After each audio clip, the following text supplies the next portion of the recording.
शिवसेना उद्धव बाळासाहेब ठाकरे पक्षाची लोकसभेची पहिली यादी आज सकाळी जाहीर झाली। पहिल्या यादीत 17 उमेदवारांची घोषणा करण्यात आली आहे। सांगलीतून चंद्रहार पाटलांच्या नावाची घोषणा झाली आहे, तर संभाजीनगरमधून चंद्रकांत खैरे यांची। मुंबईतील 6 पैकी 4 जागांवर उमेदवारी जाहीर करण्यात आलेली।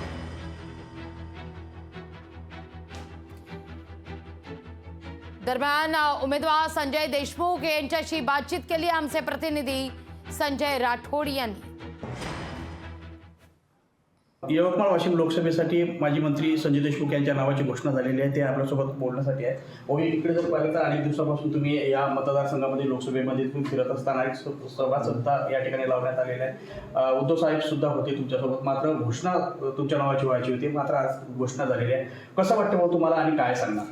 नाही, या ठिकाणी माझ्या नावाची घोषणा केल्याबद्दल मी मनापासून सर्वसामान्य आमच्या सर्व शिवसैनिक बांधवाचं, महाविकास आघाडीच्या सर्व नेते मंडळीचं, सर्व कार्यकर्त्यांचं मनापासून या ठिकाणी आभार व्यक्त करणार आहे।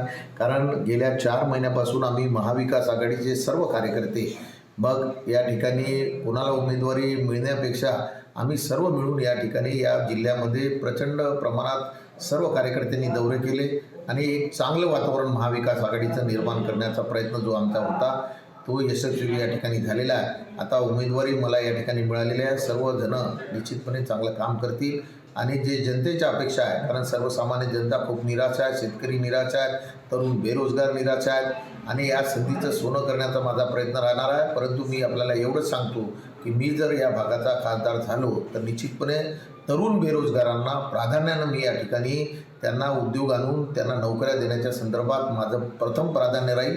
शेतकऱ्याच्या मालाला भाव मिळवून देण्याच्या संदर्भात सुद्धा माझं प्राधान्य या ठिकाणी राहणार। यवतमाळ वाशिमची लोकसभा या ठिकाणी महाविकास आघाडीचीच निवडून येईल असं मला तरी आज गेल्या 4 महिन्यापासून या ठिकाणी अनुभव आले। संजय राठोड, लोकशाही मराठी, यवतमाळ। लोकशाही मराठी ऐका, पहा, जागरूक रहा।